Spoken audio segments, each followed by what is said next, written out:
Allah wa atiun. Kalian takut kepada Tuhanku, yaitu Allah, Eloa Abraham, Eloa Isa, Eloa Yakub, dan kalian taat kepada apa yang aku perintahkan kepada kalian. Itu isi Injil yang diurai di dalam Al-Quranul Karim. Dalam arti kata, itu cakupan pengajaran Nabi Isa kepada Bani Israel, agar Bani Israel mentaati Nabi Isa, yaitu bersama-sama sujud menyembah hanya kepada Eloa Abraham, Eloa Isa, Eloa Yakub. Seperti itu. Apakah Allahnya Bang Zuma itu bisa dipanggil sebagai Elohim? Kami umat Islam tidak pernah memanggil Tuhan kami dengan panggilan dalam bahasa Ibrani. Kami memanggilnya dengan bahasa Qurani, bahasa Arab. Ar-Rahman, Ar-Rahim, Al-Malik, Al-Quddus, gitu. Lalu kenapa Isa memanggil Allahnya Elohim sedangkan Muhammad tidak? Ya, Elohim itu adalah bahasa Ibrani. Allah menyatakan diri kepada setiap utusannya berdasarkan bahasa masing-masing. Tidak mungkin kemudian Allah menyatakan diri kepada Nabi Muhammad menggunakan bahasa Ibrani, sedangkan Nabi Muhammad bangsa Arab. Nabi Muhammad diajarkan kemudian untuk menanamkan pondasi awal tauhid kepada bangsa yang menggunakan bahasa Arab, di mana bangsa yang menggunakan bahasa Arab inilah kelak yang akan berpencar ke seluruh dunia untuk mengajarkan rahmat dan berkat kepada alam semesta. Jadi Nabi Muhammad didatangkan oleh Allah pewahyuan berupa bahasa yang digunakan oleh Nabi Muhammad. Begitu juga Nabi Isa menggunakan bahasa yang digunakan Nabi Isa. Seperti itu, saudari. Silakan. Kenapa harus ke bangsa Arab atau mulai bahasa Arab? Ya, bagus. Kenapa harus menggunakan bahasa Arab? Karena bahasa Arab itu mencakup seluruh bahasa yang ada di atas muka bumi ini. Hampir seluruh bahasa yang ada di atas muka bumi ini itu memiliki cakupan yang kuat dari saduran bahasa Arab.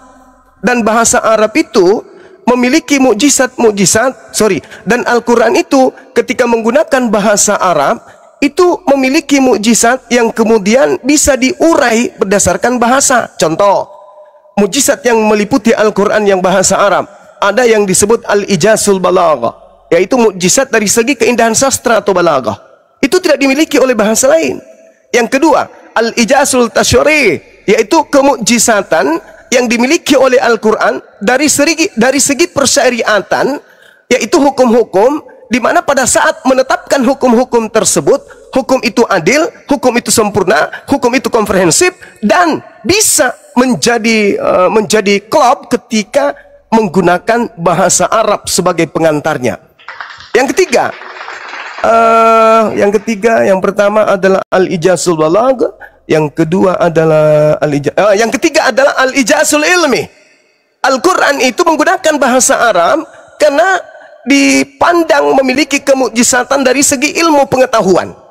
Jadi dengan bahasa Arab ini kemudian cakupan yang muncul kemudian di dalam tataran ilmu pengetahuan yang menggunakan bahasa sebagai pengantar, bahasa Arab itu sempurna dalam kajiannya. Contoh misalnya nih, contoh. Kalau kamu.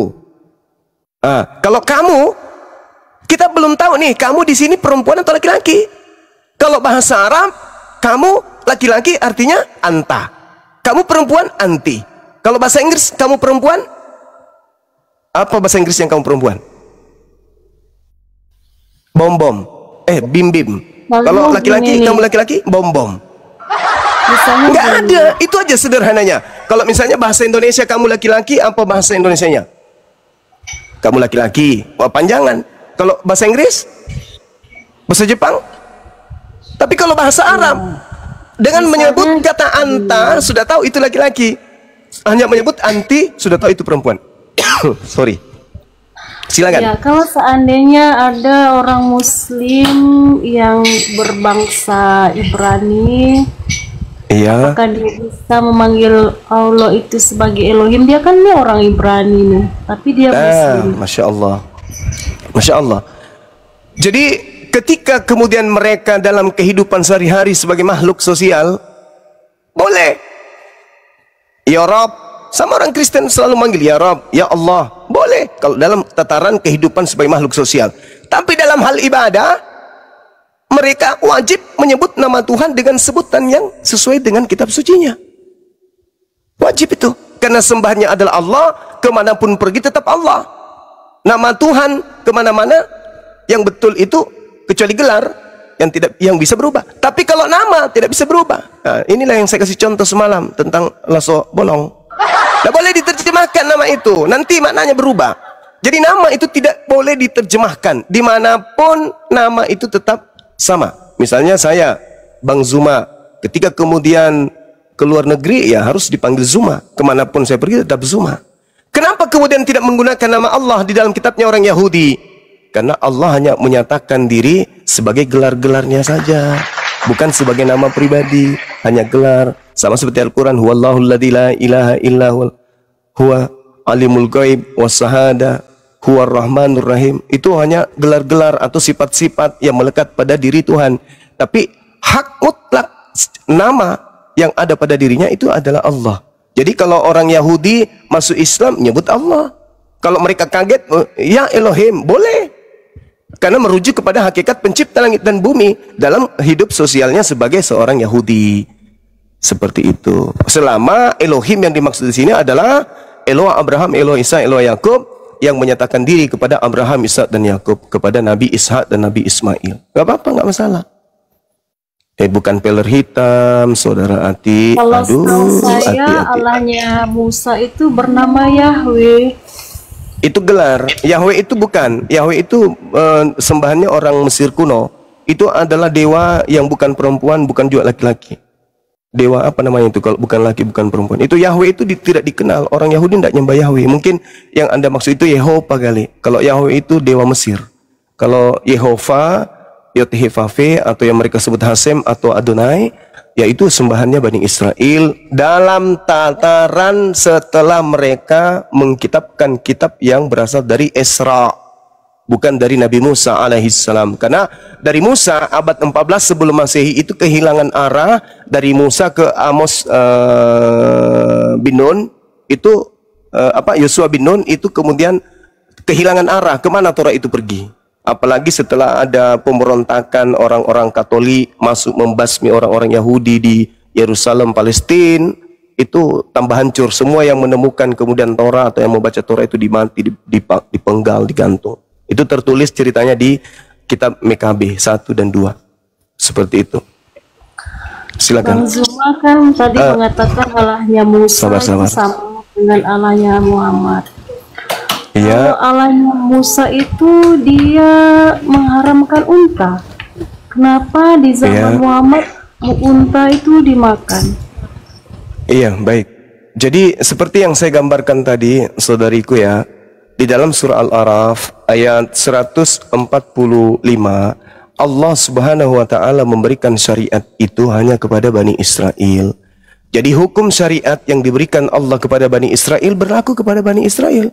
Wa katabna lahu fil alwah min kulli syai' mau'idatan wa tafsila likulli syai' fahuzha biquwa wa'mur qaumaka ya'khuzu bi ahsaniha sa'urikum daral fasiqin. Jadi Allah memberikan Torah kepada Nabi Musa, aturan-aturan, hukum-hukum untuk menjelaskan sebagai pengantar keselamatan cahaya kepada mereka. Itu supaya mereka pegang erat-erat. Dan itu hanya berkaitan dengan Bani Israel, bukan untuk bangsa lain. Itu nggak ada tuh. Sedangkan Al-Quran itu untuk seluruh umat manusia. Maka yang berlaku sekarang bukan Torah, karena Torah itu hanya untuk Bani Israel.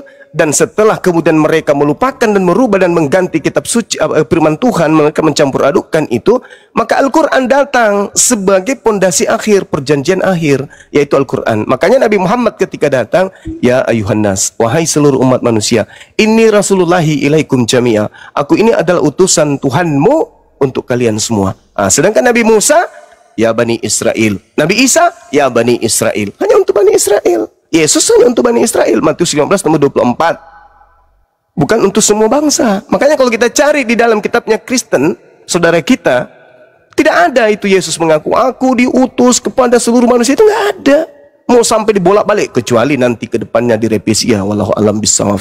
Tapi kalau hari ini saya sebagai aktivis perbandingan agama tidak pernah menemukan dalil di Bible bahwa Yesus mengaku diutus kepada seluruh manusia. Nggak ada. Nabi Muhammad aja yang mengaku itu. Inni Rasulullahi ilaikum jami'a.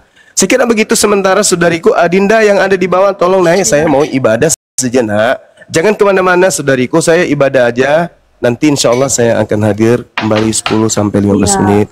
Silakan bertanya sepuasnya. Adinda siapa tadi? Naik dong.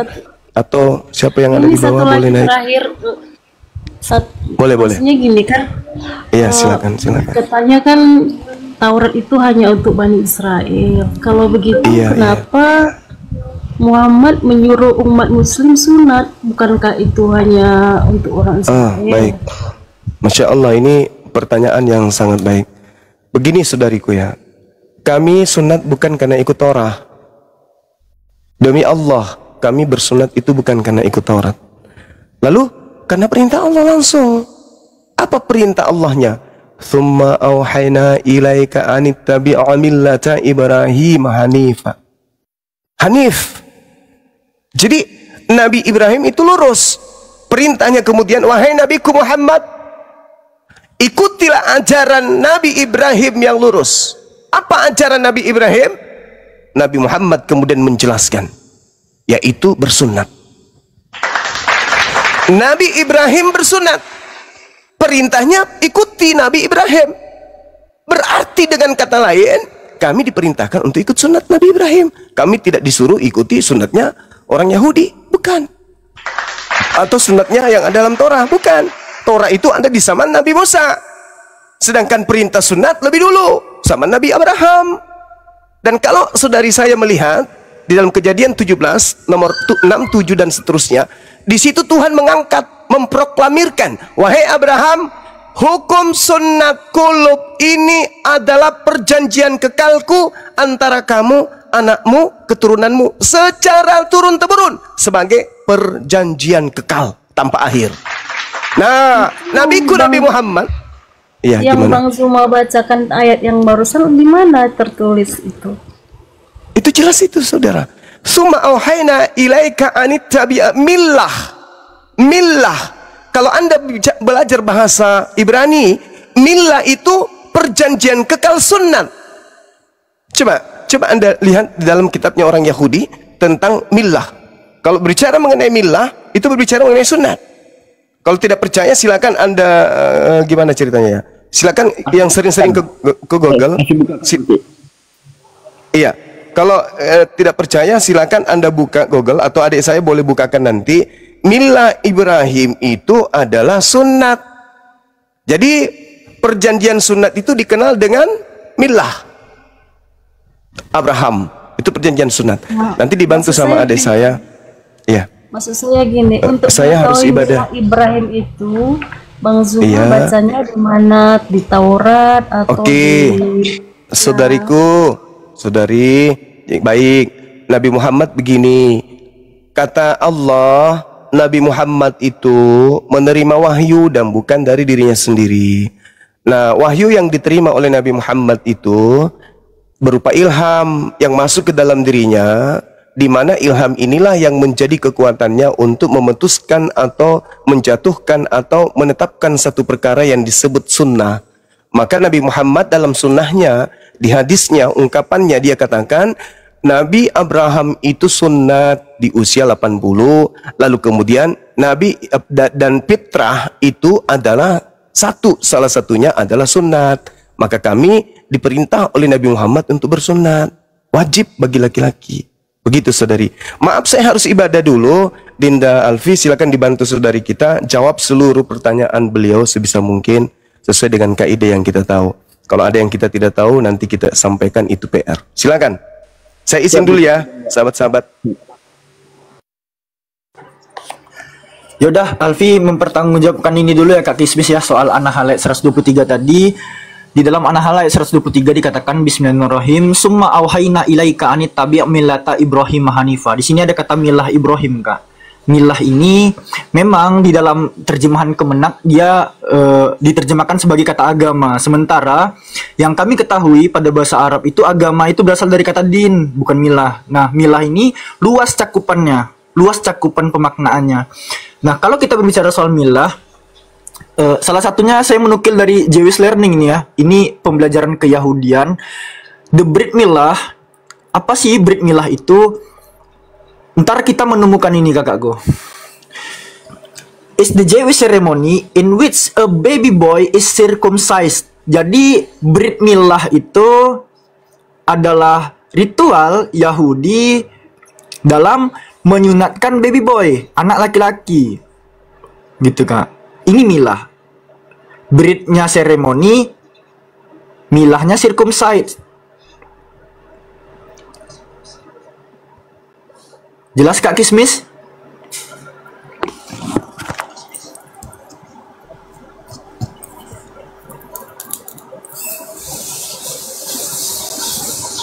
Halo Kak. Iya.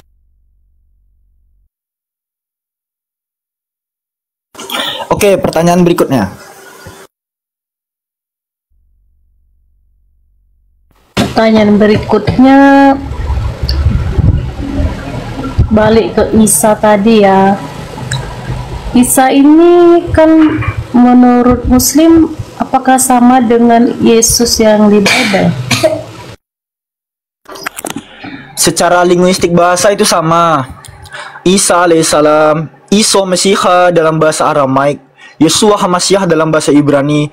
Dalam 3 bahasa Semitik yang serumpun ini secara linguistik atau padanan kata itu sama. Nah, mengenai tokoh, ini adalah tokoh yang sama namun diceritakan dengan cerita yang berbeda. Baik dari Yahudi sendiri, dari Kristen maupun dari pihak Muslim.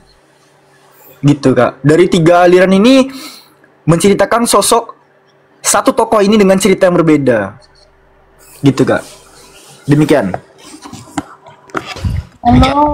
Kalau tokohnya sama tapi versinya beda, berarti ada kemungkinan satu di antaranya adalah kisah yang palsu. Bukan 1, tapi 2. Karena yang menceritakan satu tokoh ini ada tiga organisasi besar gitu. Saya bisa bilang ini komunitas atau organisasi besar. Bahwa Yahudi, kakak jangan kira Yahudi menceritakan sosok Yesus itu sama seperti apa yang diceritakan Kristen, enggak ya? Karena Yahudi mengatakan sosok Yesus ini matinya itu dengan cara dirajam, enggak? Bukan disalib. Di dalam Talmud mereka dikatakan Yesus dari Nazaret itu mati dengan cara dirajam, dilempari batu.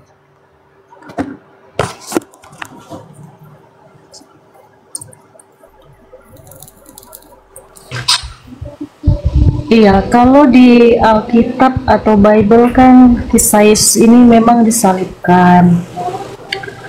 Kalau Yahudi katanya dirajam. Berarti Yahudi walaupun tidak ada penyaliban menurut Yahudi, tapi dirajam berarti ada kematian. Nah, itu terjadi perbedaan. Tidak ada kematian. Nah, itu ada makanya sama. Gini, Kak, kalau kita bicara soal Yahudi ini misalnya, ya, Al-Quran kan menarasikan wama qataluhu wama solabuhu. Mereka tidak membunuhnya, tidak pula menyalibkannya. Walakin subihalahum. Melainkan yang mereka bunuh adalah orang yang diserupakan dengannya. Nah, konteks wama solabuhu itu tertuju kepada kalian memang, kepada Kristen. Wama qataluhu, mereka tidak membunuhnya. Dengan cara apa? Dirajam. Gitu. Kan dikatakan jelas di Sanhedrin 43. Ini berasal dari Sefaria ya. 43 nomor 20. Dikatakan di sini on Passover Evedehang ya, pada malam Paskah mereka menggantung the corpse, mayat of Jesus Nazareth, Yesus dari Nazaret, after they killed him, setelah mereka membunuh dia by way of stoning, dengan cara dirajam, dilempari batu. Gitu Kak. Iya, berarti mereka mengakui ada peristiwa digantung, tapi setelah dirajam. Nggak disalib. Karena yang digantung itu, iya, karena yang digantung itu setelah mereka membunuh dengan cara dirajam, Kak. Jadi yang digantung itu mayat, Kak. Iya, tapi ada kemiripan dengan Kristen bahwa saja Beda lah. Yesus itu disalib, mati dan disalib. Kalau orang Yahudi mengatakan dirajam lalu digantung. Kenapa Muslim berbeda sendiri? Bahkan di Bible pun berbeda juga, Kak. Pernyataan Yohanes dengan pernyataan Paulus, lokasi di mana Yesus itu digantung berbeda. Gitu. Kakak tahu nggak pernyataan Paulus di, misalnya saya menukil dari Kisah Para Pewarta pasal 5 nomor 30 misalnya nih. Saya tukil dari X ya, dari Kisah Para Pewarta pasal 5 nomor 30. Apa pernyataan Lukas di sini? Hoteos ton pateron himon egeiren ison hohimes de keresaste kremasantes episilo. Silo, Kak, dia itu digantung di nih, hanging him on a tree, menggantungnya di pohon, bukan cross. Iya, masalahnya kan kita kan ke poinnya bahwa kata kuncinya dia mati dan digantung, mau digantung di pohon. Ya, peristiwa dia mati dan digantung. Kenapa kan Islam ini kan katanya lahir di abad ke-7. Kenapa beda sendiri mengatakan dia diserupakan? Karena kasus kematian satu tokoh ini kontradiksi, Kak. Terjadi perselisihan terkait cerita kematiannya, dan Al-Quran datang meluruskannya. Nah, kalau misalnya terjadi kontradiksi kan harusnya tidak bertentangan jauh. Ini kan jauh. Misalnya gini, Muslim meluruskannya misalnya begini, dia tidak dirajam atau misalnya ditombak gitu, tapi dia matinya misalnya dipotong lehernya, setelah itu dia digantung di atas. Kalau misalnya Kristen bilang dia disalib, kalau misalnya Yahudi bilang dia di pohon, harusnya kan Muslim bisa misalnya menengahi di mana gitu. Ini kok bilang dia diserupakan gitu. Kita tahu nggak? Dia bedanya itu seperti langit dan bumi gitu. Oke. Kita kritisi apa pernyataan iblis di Matius 4. Kita kritisi pernyataan iblis di Matius 4. Apa kata iblis di Matius 4? Ini perikopnya tentang percobaan iblis di padang gurun ya, percobaan di padang gurun. Apa kata iblis? Ya, setelah iblis membawa Yesus ke atas gunung yang sangat tinggi dan memperlihatkan semua kerajaan dunia dengan kemegahannya, iblis berkata, "Semua itu akan kuberikan kepadamu jika engkau menyembah aku." Nah, sebelum pernyataan ini, pernyataan iblis tuh gini nggak? Di ayat 6 ya. Iblis berkata kepada Yesus, "Jika engkau anak Elohim, jatuhkanlah dirimu ke bawah, sebab ada tertulis mengenai engkau, ia akan memerintahkan malaikat-malaikatnya dan mereka akan menantang engkau di atas tangannya supaya kakimu jangan teranduk kepada batu." Nah ini, ya, iblis sedang menukil dalil yang ada di perjanjian lama. Tepatnya berasal dari, ini ada footnote-nya ya, dari Mazmur pasal 91 ayat 11 dan 12. Kita buka. Ya. Sebab malaikat-malaikatnya akan diperintahkannya kepadamu untuk menjaga engkau di segala jalanmu. Mereka akan menantang engkau di atas tangannya supaya kakimu jangan teranduk kepada batu. Masalahnya, sebelum ayat 11 dan 12 ini enggak. Kalau kita lihat ke dalam konteks Mazmur 91 ini, di ayat 8 ya enggak, nubuatan tentang Yesus ini, engkau hanya menontonnya dengan matamu sendiri dan melihat pembalasan terhadap orang-orang fasik. Jadi Yesus itu cuman menonton pembalasan terhadap orang fasik di atas kayu salib, gak?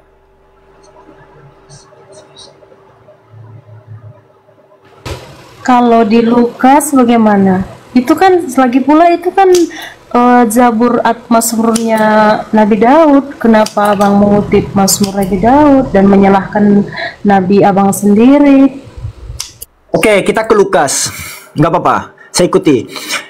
Kalau kakak berbicara soal Lukas, kita pergi ke Lukas pasal 23, nomor yang ke-33. Kakak harus tahu nih, Kak. Kakak harus tahu, ya. Lukas 23 butir 33. Ketika mereka sampai di tempat yang bernama Tengkorak, mereka menyalibkan Yesua di situ dan juga kedua orang penjahat itu, yang seorang di sebelah kanannya dan yang lain di sebelah kirinya. Nih ya. Nih ya. Dalil ini seakan-akan adalah penggenapan dari Yesaya 53 nomor 9. Terus terang aja, ini penipuannya parah sekali nih Kak Kismis. Kenapa? Seakan-akan ya, kematian Yesua itu dikatakan dia itu mati di antara kedua orang penjahat, yang mana narasi ini nantinya diklaim sebagai penggenapan dari nubuatan di dalam kitab Yesaya. Kita buka ya, Yesaya 53. Ini bahaya sekali nih. Yesaya 53 ayat 9. Nih ya. Yesaya 53 nomor 9, orang menempatkan kuburnya di antara orang-orang fasik dan matinya di antara penjahat-penjahat. Tahu nggak Kak? Sebenarnya ini tipuan terjemahan Kak Kismis. Diksi dan dalam matinya ia ada di antara penjahat-penjahat, lalu ini diklaim nubuatan dan penggenapannya di Lukas 23 tadi. Sebenarnya ini tipuan terjemahan. Karena kenapa? Kalau saya buka tafsir dan catatan kakinya di dalam footnote Yerusalemnya, ya, sebenarnya bukan penjahat-penjahat. Dalam naskah Ibrani itu tertulis orang-orang kaya gitu. Makanya nanti kalau kita lihat di Yesaya 53 tadi ya, kita lihat di dalam Yesaya 53 nomor 9 tadi, dalam konteks bahasa Inggrisnya kita buka NKJV ya. And they made his grave with the wicked and with the rich at his death. Dan bersama orang kaya dalam matinya, bukan bersama penjahat. Tapi tetap ada kata dia mati. Ini bukan soal tapi nggak tapinya Kak gitu. Kakak menyandarkan kebenaran dengan kitab yang terjemahannya diobrak-abrik gitu Kak. Enggak, maksud saya kan gini, abang tadi kan bilang ada dua kitab yang salah, yaitu Bible dan Talmudnya Yahudi gitu. Sedangkan ada kemiripan antara Talmud dan Bible, sedangkan Al-Quran beda sendiri. Apakah kalau misalnya kita misalnya kehidupan sosial kita kan, kalau ada kesaksian dua orang yang sama itu lebih dipercaya daripada satu orang yang berbeda tentang kesaksian apa aja gitu, misalnya tentang pencurian atau tentang kesaksian apa aja lah gitu. Nah makanya kita balikkan ke kisah penyalipan.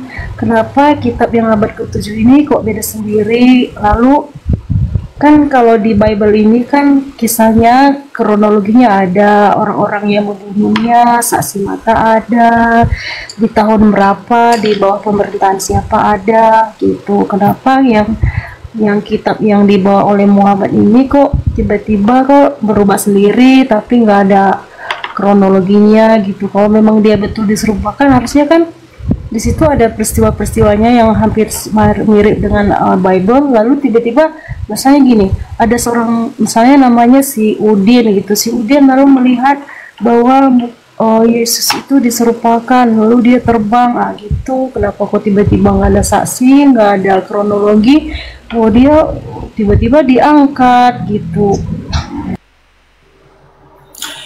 Kakak ngomongin kesaksian dua orang itu lebih tervalidasi. Masalahnya gini Kak, nggak ada validasi sama sekali dari keempat gospel kanonik yang kakak gaung-gaungkan dari tadi itu nggak ada. Kenapa?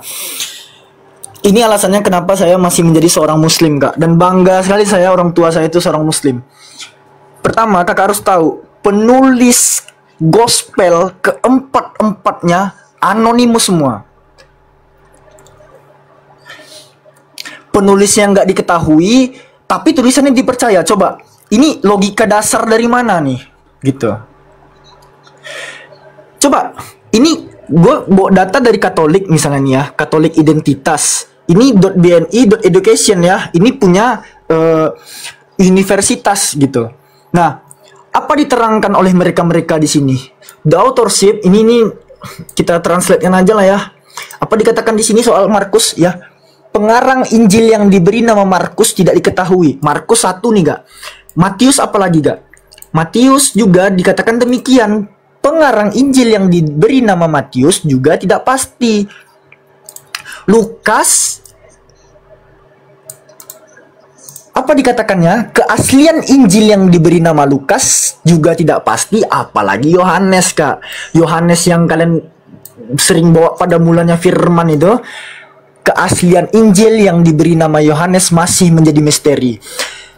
Keempat penulisnya aja nggak diketahui, Kak.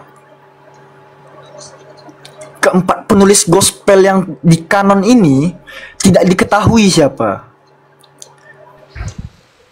Bagaimana dengan sejarawan-sejarawan yang bukan Kristen, misalnya Pliny the Younger, Josephus, Tacitus, yang tidak menyangkal adanya kematian dari seorang manusia suci yang lahir dari perawan suci.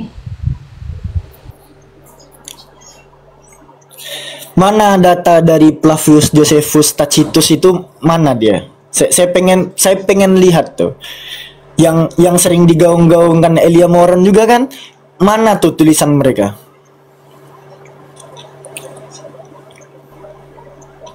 Mana?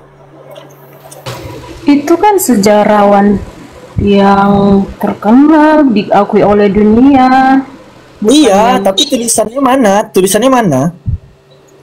Ya, bisa kita lihat di Google kan, bisa kita lihat tulisan-tulisan Tacitus, Pliny the Younger, Josephus. Mereka kan orang-orang pintar, mereka bukan yang bisa huruf atau nggak bisa ngerti sejarah gitu. Kita tahu mereka orang-orang pintar. Nah, masalahnya yang diklaim sama teman-teman ini, teman-teman dari Kristen ini, mereka menceritakan soal Yesus itu tuh mana datanya gitu loh. Mana saya pengen tahu gitu. Abang kan bisa lihat tadi sumber-sumber Katolik itu kan dari Google. Ya kalau misalnya kita mau lihat tentang buku-bukunya Tacitus ya kita cek juga di Google. Ya kalau cuman ngomong gitu kak gini kak ya. Sebenarnya nggak serunya tuh gini kak. Harusnya siapa yang berdalil dia yang membuktikan, harusnya begitu ya, harusnya begitu. Nah, bernarasi itu pentingnya, makanya saya dari tadi open cam itu biar saya bisa mempertanggungjawabkan apa yang saya sampaikan. Dan bawa Josephus Flavius ini gimana ya kak, ini saya tunjukkan aja sama kakak nih ya. Kalau aku nggak boleh bawa Josephus Flavius, abang nggak ngapain juga buka Talmud ini. Kakak kan nggak bisa nunjukin, saya tunjukin. Ini kan tulisan Flavius Josephus yang kalimatnya itu seperti ini misalnya. Sekiranya waktu ini hiduplah Yesus orang bijak, jika memang seorang harus memanggilnya seorang pria atau rabi, sebab dialah yang melakukan perbuatan-perbuatan yang mengejutkan dan menjadi guru bagi orang-orang yang menerima kebenarannya dengan senang hati. Dia memenangkan banyak orang Yahudi dan banyak orang Yunani. Dia adalah Kristus, dan ketika atas tuduhan orang-orang utama di antara kita, Pilatus telah menghukumnya di kayu salib. Kan gitu ya, lebih kurang tulisan Flavius Josephus. Tapi tanggapannya apa kak? Tanggapan skolar kak? Para skolar atau para ahli memperdebatkan apakah bagian ini awalnya ditulis oleh Josephus atau ditambahkan oleh seorang Kristen di kemudian hari. Iya, itu kan tanggapan orang, siapa aja boleh ngomong, tapi Josephus kan yang sejarawan. Misalnya gini, abang misalnya gini, abang misalnya nulis jurnal. Gini loh bang, abang misalnya nulis jurnal sesuatu tentang apa gitu, lalu ada orang yang menanggapi, ya nggak masalah toh. Tapi kebenarannya bahwasanya abang meneliti sesuatu yang benar. Demikian juga Josephus, kalau misalnya ada yang menanggapi bahwa itu tidak benar, ya itu yang Gini, tidak Kak. menjadi rujukan bahwa Josephus salah. Kalian bisa saja mengklaim ini memang tulisan Josephus Flavius, Kak. Tapi scholar itu, Kak, scholar itu adalah makhluk paling netral di atas muka bumi. Apalagi jika mereka itu ateis tuh, Kak. Nah, scholar ya, para ahli itu memang mengkritisi, Kak, tulisannya. Karena kenapa? Penceritaan tentang Kristus itu hanya satu kalimat doang di dalam berjilid-jilid buku yang telah dituliskan. Itu pertama. Makanya diperdebatkan apakah itu memang tulisan Josephus asli atau tambahan yang ditambahkan oleh seorang Kristen di kemudian hari untuk memvalidasi kepercayaan mereka, kepercayaan Kristen. Ini menjadi lebih terkenal pada abad pertengahan sebagai bukti kisah karena menunjukkan tujuan sudut pandang orang luar. Bagian ini bermasalah karena ini adalah satu-satunya referensi tentang Yesus dalam tulisan Josephus. Yang ganjil adalah, ini saya lanjut baca nih. Yang ganjil adalah kenyataan bahwa jika Josephus percaya pada Yesus adalah Kristus, seharusnya ada lebih banyak rincian dan referensi tentang misi para rasul di seluruh kekaisaran. Namun setelah bagian ini, ia melanjutkan dengan menggambarkan lebih banyak pelanggaran dan konflik di bawah pemerintahan Romawi. Beberapa sarjana modern berusaha untuk memulihkan yang asli dengan menghilangkan referensi kristologi, mengubahnya menjadi hanya satu laporan lagi dari pesaing mesianis. Kakakku, tulisan siapa? Nah, biar tahu, ini sumber yang saya baca berasal dari Rebecca de Nova, seorang ahli yang berasal dari Portugis Prancis. Ya udah, sekarang coba tunjukkan satu ahli sejarawan yang dekat dengan peristiwa penyaliban yang membenarkan bahwa Isa itu diserupakan. Ngapain? Apa tujuannya sejarawan ngomong kayak gitu? Ya, untuk mendukung Al-Quran. Mendukung Al-Quran? Iya, tadi kan abang Kak, maksudnya gini Al-Quran juga tidak pernah membantah sejarawan yang mendukung bahwasanya Yesus itu memang tidak disalibkan, tapi sejarawan yang terkenal lah ya, bukan yang abal-abal atau yang belakangan ini baru muncul gitu. Kak, narasi Al-Quran itu tidak membantah adanya kasus penyaliban. Kasus penyaliban ada, tokoh yang disalib itu baru dikritisi. Apa dikatakan Al-Quran? Kan jelas, wa qaulihim inna qatalnal masiha Isa bin Maryam Rasulullah, ya. Dan terkutuklah karena ucapan mereka itu, sesungguhnya kami telah membunuh putra Maryam. Apa lanjutan dari Quran? Wama qataluhu, mereka tidak membunuhnya. Wama solabuhu, mereka tidak menyalibkannya. Maksud saya sejarawan yang mendukung Al-Quran. Ngapain? Al-Quran nggak perlu didukung, nggak ngapain? Alhamdulillah. Karena kan peristiwa itu gini loh bang, peristiwa itu kan peristiwa yang spektakuler.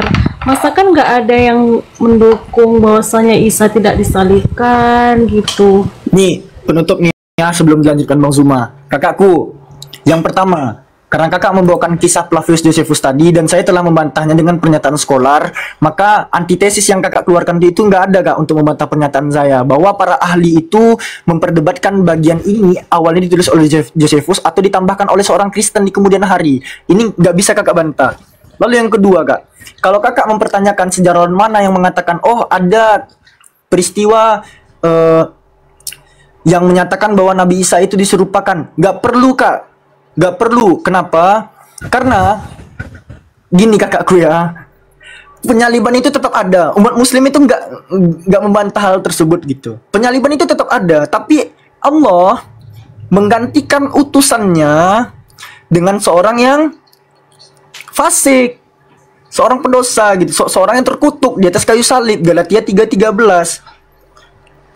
Gitu loh kakakku. Nah, sama halnya seperti ini. Kalau kakak berbicara soal Itu kan peristiwa besar, peristiwa besar. Sama halnya seperti ini, Kak. Waktu Yesus itu disalib, banyak orang-orang kudus bangkit dari kubur. Tidak satu pun sejarawan abad pertama menceritakan hal ini gitu. Padahal itu peristiwa besar loh. Banyak mumi bangkit dari kubur, tapi nggak ada satupun sejarawan yang menceritakan. Ya, demikian. Silakan Bang Zuma.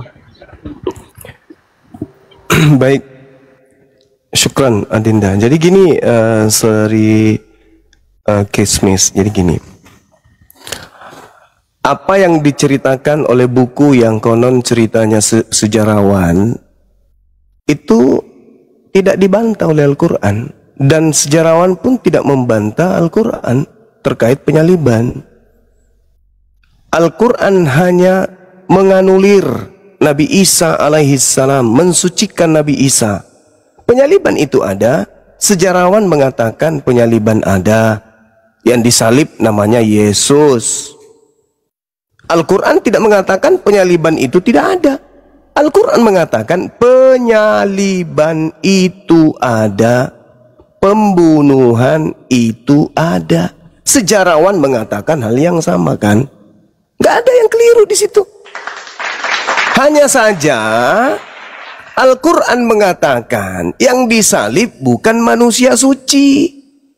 Yang disalib, yang mati itu adalah manusia yang dikutuk.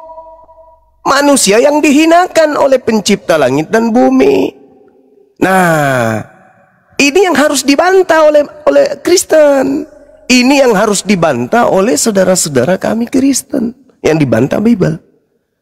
Maka muncul pertanyaan, apa salib ini menurut kaidah Torah? Apa salib ini menurut kaidah Tuhan? Apa salib ini menurut orang Yahudi? Menurut Tuhan, salib ini adalah hukuman bagi orang yang melakukan dosa besar.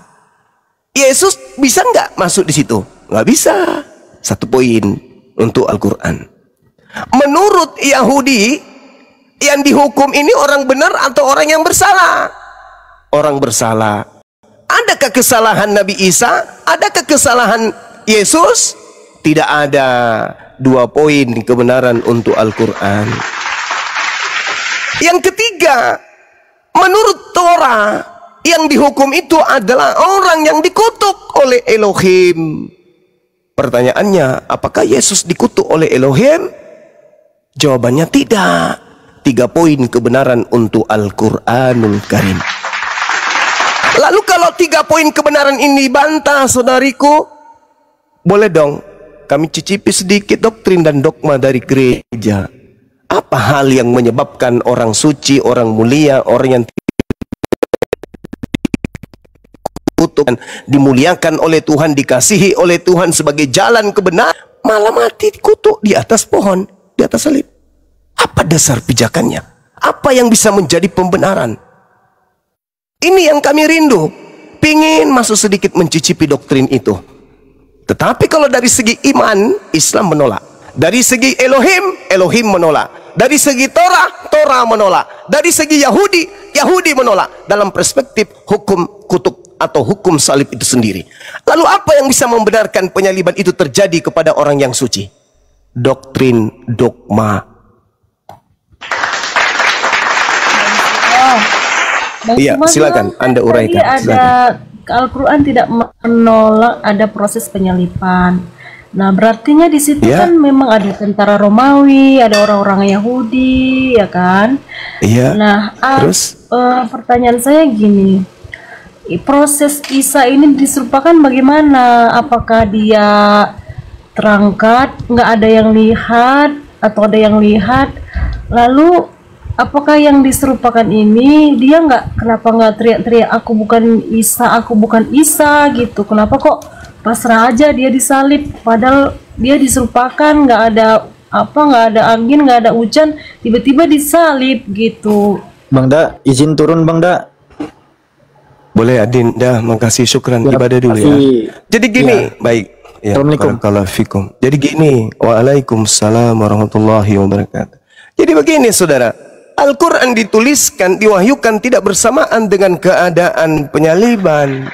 Al-Quran datang itu utuh untuk membantah iman kalian. Jadi Al-Quran datang menceritakan keadaan yang terjadi, yang terselubung, yang tidak diketahui oleh manusia, diungkap oleh Al-Quran. Nabi Isa alaihissalam datang kepada Bani Israel, Innallaha rabbi wa rabbukum fa'budu, hadza siratum mustaqim. Sesungguhnya Allah adalah Tuhanku dan Tuhanmu, karena itu sembahlah Allah, inilah jalan yang lurus. Falamma ahassa Isa minhumul kufra qala man ansari ilallah, qala al-hawariyun nahnu ansarullah. Di antara mereka ketika orang-orang Yahudi melakukan pembangkangan, keingkaran kepada Nabi Isa alaihissalam, kemudian Nabi Isa bertanya kepada mereka, siapa di antara kalian akan menjadi pengikutku? Para pengikutnya pun mengatakan, nahnu ansarullah, kami akan menjadi pengikutmu. Maka saksikanlah wahai Nabi Isa, washhadu bi anna muslimun, kami ini semua adalah muslim, berserah diri kepada perintah Tuhanmu. Nah, Nabi Isa alaihissalam ketika mengajarkan kemudian ajarannya kepada Bani Israel itu membuat tipu daya. Mereka kemudian membuat tipu muslihat, mereka melakukan makar. Wallahu khairul makirin. Maka makar mereka itu baru dijawab setelah Nabi Muhammad datang. Artinya bahwa akibat daripada upaya pembunuhan yang ingin dilakukan oleh orang Yahudi menghasilkan sebuah karya yang sangat luar biasa dari pencipta langit dan bumi, yaitu menyelamatkan nabinya. Dan karena mereka adalah orang-orang yang ingkar terhadap kalimat-kalimat Allah, mereka dikutuk, mereka dihinakan. Anda tidak percaya Al-Quran, maka tolong percaya kepada khutbah Petrus. Saya bacakan kepada saudari saya, apa khutbah Petrus? Khutbah Petrus di Kisah Para Rasul 2 nomor 29 sampai nomor 40. Apa kata khutbah Petrus? Petrus ketika berkhutbah, wahai saudara-saudara, kita adalah keturunan, ini simpulnya ya, ini simpulnya, saya tidak baca mendetail, nanti saudari saya yang baca.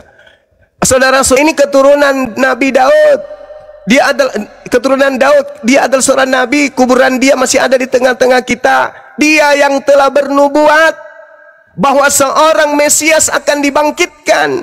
Mesias ini tidak tersentuh oleh kematian. Mesias ini jasadnya tidak mengalami kematian. Mesias ini dia tidak ditinggal di alam kubur. Berarti bukan yang disalib dong. Ada Mesias yang tidak disentuh kematian. Ada Mesias yang jasadnya tidak binasa. Itu ayatnya gimana tadi yang abang bacakan? Kisah Para Rasul 30, 31, 33. Kalau mau bercerita tentang ulasan Petrus tentang nubuah, baca sebelumnya 28, 29. Jadi ini adalah nubuatan kakek kita Daud, kata Petrus.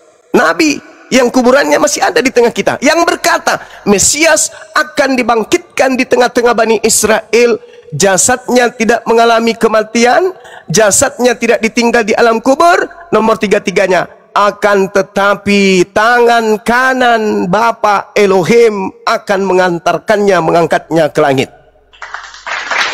Ini berarti bukan yang disalib. Kenapa? Karena ini yang Mesias ini jasadnya tidak disentuh kematian, tidak mengalami kebinasaan, dan tidak ditinggal di alam kubur. Berarti bukan yang disalib. Makanya di data nomor 36-nya Petrusnya mengatakan apa? Oleh karena itu seluruh Israel harus tahu bahwa Yesus yang kau bunuh itu, yang kau salib itu, telah dijadikan menjadi Tuhan dan Kristus untuk kalian. Tuh, jelas itu. Berarti ada dua sosok. Yang pertama yang tidak mengalami kematian, jasadnya tidak binasa. Yang kedua yang mengalami binasa, yang ada di kubur. Berarti penyaliban itu ada. Ada yang diselamatkan, ada yang disalibkan. Itu khutbah Petrus yang menarasikan itu, saudariku. Dan Al-Quran mengatakan bahwa memang mereka tidak membunuh membunuh Nabi Isa. Barrafa'ahullahu ilaihi. Melainkan Nabi Isa diangkat. Nah, Nabi Isa diangkat. Baca 2 Petrus, Kisah Para Rasul 2 nomor 36. Apa kata Petrus di sana? malaikat Tuhan atau tangan kanan Elohim mengangkat, meninggikan kemudian Mesias itu ke langit. Al-Quran tidak keliru mengatakan itu. Penyaliban ada, jadi Al-Quran tidak membantah sejarawan. Penyaliban itu ada. Konon ceritanya Yesus, Al-Quran mengatakan diserupakan, berarti disamakan dengan Isa. Berarti ada Isa palsu, ada Yesus palsu. Ya Allah ya Karim, begitu indahnya Al-Quran ini. Coba Anda lihat kemudian nasihat Yesusnya. Apa kata Yesus? Mesias palsu artinya apa? Yesus palsu. Akan datang memakai namaku, artinya apa? Yesus yang bukan Yesus mengaku Yesus dan berkata akulah dia, artinya Yesus yang palsu mengatakan akulah Yesus. Berarti yang disalibkan adalah Mesias palsu. Dalil Al-Quran tidak pernah kemudian. Kenapa ya, kenapa abang bersandar atau mengambil pembelaan dari kitab para rasul yang abang sebelumnya tuduh sebagai kitab tulisan manusia palsu untuk membenarkan Isa tidak disalibkan? Oke, baik. Al-Quran surah Al-Baqarah menyatakan begini. A'udzubillahi minasyaitonirrajim di ayat 75 sampai ayat 79. Apa kata Al-Quran? Bismillahirrahmanirrahim. Afatatma'una ayyu'minu lakum wa qad kana fariqum minhum yasma'u kalam Allah thumma yuharrifunahu min ba'di ma aqalu wa hum ya'lamun. Maka apakah kamu wahai orang Islam sangat mengharapkan mereka akan percaya kepadamu, sedangkan segolongan dari mereka mendengarkan firman Allah. Saya ulang, segolongan dari mereka mendengarkan firman Allah, lalu mereka mengubahnya setelah memahaminya, padahal mereka mengetahui. Wa idza laqul ladina amanu qalu amanna wa idza khalau ba'duhum ila ba'd qalu atuhadditsunahum bima fatahallahu alaikum. Dan apabila mereka berjumpa dengan orang beriman, mereka berkata kami beriman. Tetapi apabila kembali kepada mereka pada sesamanya, mereka mengatakan bahwa apakah akan kamu ceritakan kepada mereka apa yang telah diterangkan Allah kepadamu, sehingga mereka dapat menyangga kamu di hadapan Tuhanmu. Tidakkah kamu mengerti? Lalu Al-Quran mengatakan apa? Awala ya'lamuna annallaha ya'lamu ma yusirruna wa ma yu'linun.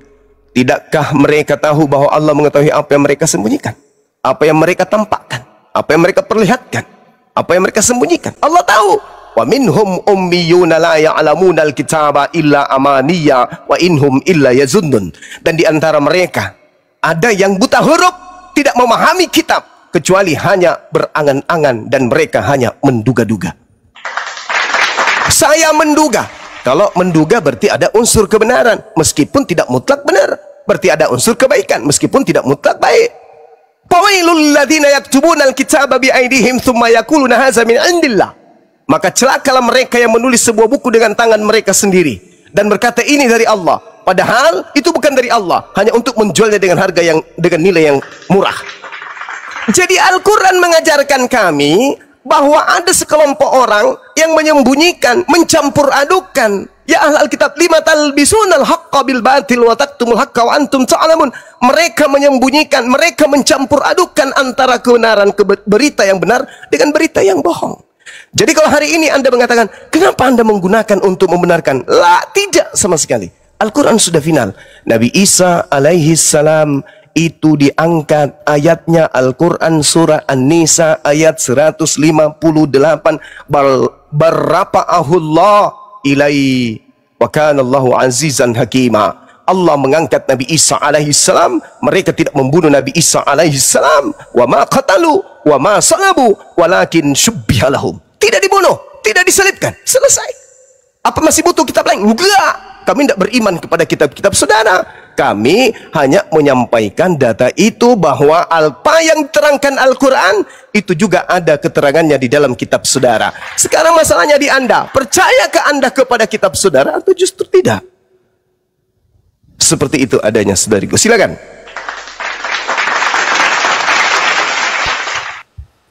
Ya, kalau di Bible kan jelas kronologinya bagaimana, siapa yang mengambil andil dalam penyalipan, di bawah pemerintahan siapa, tahun berapa, di kotanya, tempatnya gitu. Masa kan gini loh, kenapa kok tiba-tiba berubah di kitab Al-Quran yang baru datang di abad ke-7? Itu tadi maksud saya begitu. Kalau memang ada peristiwa penyerupaan, masakan tidak ada seseorang yang melihat, seseorang yang melihat dia diserupakan atau diangkat gitu. Kenapa kok langsung tiba-tiba dia diangkat aja gitu tanpa ada saksi mata begitu? Ya udah deh, kalau memang nggak ada karena abang kan. Ya udah itu aja deh. Baik, boleh saya bertanya satu aja pertanyaan terkait dengan materi ini. Sederhana, pelan-pelan, dan tidak sulit untuk menjawab. Boleh? Ya, silakan. Markus 16 nomor 12, penulis Markus berkata, Yesus menampakkan diri dalam rupa yang lain. Pertanyaan saya, dari mana Markus tahu kalau itu adalah Yesus yang asli? Silakan. Markus 16. Markus 16 nomor 12. Dari mana Markus tahu sedangkan dia tidak ada pada saat penyaliban dan dia tidak ada pada saat Yesus merubah rupa? Ingat, di situ dia mengatakan Yesus kemudian menampakkan diri kepada kedua orang tersebut dalam rupa yang lain. Saya tanya pada saudariku ini, dari mana penulis Markus tahu kalau itu adalah Yesus yang asli padahal dia dalam rupa yang lain, dan dari mana Markus tahu kalau itu rupa lain? Silakan. Iya. Karena ada saksi matanya di situ, ada 2 orang yang saksi mata di situ kepada 2 orang yang Yesus menunjukkan diri kepadanya. Artinya ada 2 orang pribadi yang melihat Yesus itu menampakkan diri dari kesaksian mereka. Yang saya tanya saudariku, dari mana Markus tahu kalau yang menampakkan diri itu adalah Yesus yang asli dalam rupa yang lain? Dari kesaksian orang tersebut yang kepadanya Yesus menampakkan diri. Di mana 2 orang itu bersaksi kepada Markus? Ya, kan makanya dan ada siapa 2 orang ini? Ya, makanya itulah perlunya ada penelitian. Iya. Kalau cuma bernarasi seperti itu, api neraka itu panas dan non-stop dia kekal api neraka itu. Kalau cuma bernarasi seperti itu, ya apa gunanya? Karena ada 2 orang saksi di situ. Lah, iya. Sekarang mana coba? Coba saudariku mana? Orang yang dari mana Markus tahu kalau itu Yesus yang asli? Ya, dari mana Markus tahu kalau itu Yesus yang asli?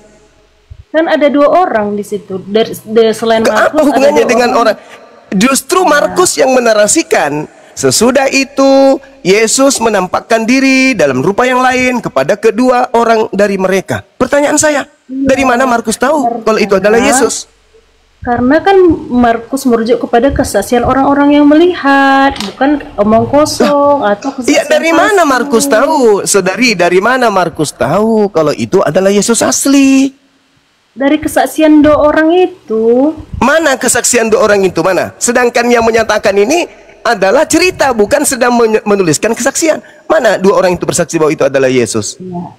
Setelah Yesus bangkit pagi-pagi pada hari pertama minggu itu, ia mula-mula mendapatkan dirinya kepada Maria Magdalena. Ada namanya toh. Ya. Dari mana penulis tahu kalau itu Yesus asli? Ya, dari Maria Magdalena. Dari mana Maria Magdalena tahu kalau itu adalah Yesus asli? Iya, karena kan sebelumnya Maria Magdalena sudah bertemu dengan Yesus, bergaul bersama di situ Yesus, kalau saudari, kalau Anda membaca Yohanes 20, justru Maria sudah berbicara dengan Yesus tapi Maria tidak mengenalnya. Malah Maria mengatakan, "Apakah engkau melihat mayat Tuhan kami di sini? Apakah kau yang telah mengambilnya?" Padahal dia berbicara dengan oknum tersebut. Berarti Maria tidak kenal siapa orang yang di tempat dibicara itu. Penulis yang melakukan narasi yang mengatakan yang berbicara kepada Maria itulah Yesus itu. Kok beda mukanya? Ya udah, yang menyatakannya ya Allah sendiri, jangan dibantu. Katanya tidak perlu Allah, katanya butuh saksi. Gimana ini? Ya, kami kan gini, ada saksinya toh, Maria Magdalena. Maria Magdalena kan yang sering Maria Magdalena justru tidak kenal, saudariku. Maria Magdalena tidak mengenal siapa yang ditemuinya itu. Dikiranya tukang kebun. Enggak, jangan lari, kita masih di Markus 16. Saudariku, Anda mengatakan, saya kan bertanya nih, dari mana Markus tahu kalau itu adalah Yesus yang datang dalam rupa lain? Anda mengatakan kesaksian dua orang itu. Di mana dua orang itu bersaksi? Dari Maria Magdalena. Maria Magdalena Yesus dari saudariku, ketika dia mau dirajam, Yesus menyelamatkan. Oh, jauh, terlalu jauh di situ, terlalu jauh. Coba kita lihat ya. Yesus. Lalu Maria Magdalena memberikan kesaksian. Oh, bicara sendiri dia. Bahwasanya dia bertemu Yesus. Saudari, di dalam Yohanes 20, Maria datang kemudian pagi-pagi di kubur itu. Maria berdiri, Maria menangis, melihat kuburan itu. Tampaklah olehnya dua orang malaikat berpakaian putih, seorang duduk di kepala dan seorang lagi di kaki tempat mayat Yesus dibaringkan. Lalu kata makhluk ini, "Ibu, mengapa engkau menangis?" Maria berkata kepada mereka, "Tuhanku, Tuanku, maksudnya Tuhanku itu maksudnya Yesus. Yesusku telah diambil orang dan aku tidak tahu di mana dia diletakkan." Padahal yang ditemani bicara Maria ini adalah konon Yesus. Pertanyaannya, kenapa Maria? Beda konteks. Ini Markus. Oh, konteks. Nah, sekarang kalau begitu, makanya jangan ke Maria deh. Makanya jangan ke Maria. Kita ke Markus saja. Markus 16:12, jangan ke Maria dong. Anda yang ke Maria tadi kan? Ini kan ya ada kan? ayat 9 kan ada. Anda yang ke Maria. Sekarang Markus 16-nya ini, pertanyaan saya, dari mana pengarang Markus tahu kalau itu Yesus asli? Dari Maria Magdalena. Loh, kok Maria Magdalena? Katanya jangan ke Maria. Kita bicara, coba kamu saudari saya tunjukkan. Oke. Tolong tunjukkan di mana Yohanes. Sorry. Tolong saudari saya tunjukkan di mana Maria bertemu Markus. Ya, di mana? Untuk mengerti Bible kan ini ada kronologi. Harus Roh Kudus. Bukan, ada kronologinya. Ayo kita baca dari ayat 1 kalau mau. Ya, silakan. Maria Magdalena, Maria ibu Yakobus, Salome dan seterusnya membawa rempah-rempah ya, dibawanya ke kubur Yesus. Oke. Nah, sekarang permasalahannya adalah cerita yang dibangun Markus di Markus 16 ini adalah cerita yang tadi yang saya terangkan di dalam Yohanes 20. Di situ Maria pada saat kejadian berbicara dengan Yesus, tapi Maria tidak kenal.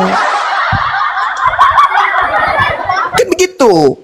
Kan ini berbicara mengenai diserupakan. Maka muncul pertanyaan ketika Markus mengatakan di data 9, setelah Yesus bangkit pagi-pagi pada hari pertama minggu itu, dia mula-mula menampakkan diri kepada Maria. Nah, tadi yang saya cerita Yohanes 8, Yohanes 20 itu kan?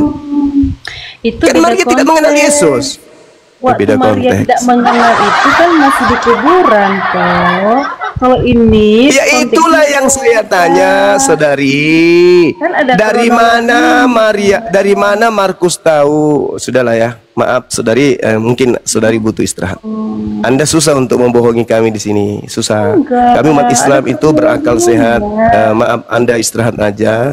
Anda sudah saya jawab semua pertanyaan dan saya puaskan Anda dengan jawaban-jawaban. Saya tidak butuh orang yang memperbodoh diri sendiri, menipu diri sendiri. Silakan ke gereja, kipas-kipas pendeta supaya pendeta Anda semakin sejahtera. Silakan yang lain yang naik, yang berakal, jangan kayak iblis, bermulut manis tapi otak berkarat dan lidahnya menyesatkan. Pertanyaan saya tadi sederhana, dari mana pengarang Markus tahu kalau itu adalah Yesus asli dalam rupa yang lain? Katanya lihat ke Maria. Oke, saya salto ke Maria. Saya infokan Yohanes 20. Di situ katakan, jangan ke situ, itu beda konteks. Lalu mau kemana paleknya? mau kemana? Kita mau kemana kalau bukan ke situ? Anda yang membawa Maria, sekarang Anda yang mengatakan kemudian jangan ke situ. Alamak. Maaf ya, saya bukannya tidak mengizinkan Anda untuk berlama-lama di sini. Kalau Anda jujur, lidah Anda tidak mengantar Anda ke neraka, ya silakan sampai 2 tahun pun di atas ini nggak apa-apa.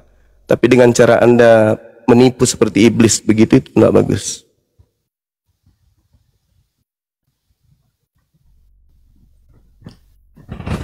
Silakan teman-teman yang lain, yang Kristen yang ingin diskusi. Coba tapi itu jujur. jelasin kronologinya gimana? Kok kamu tiba-tiba bilang apakah semuanya itu drama?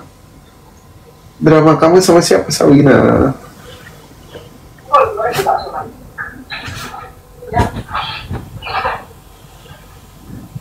Saya Mau tanya-tanya apa, Sawin? jadi katanya ada drama antara Sawin sama si Jul, drama.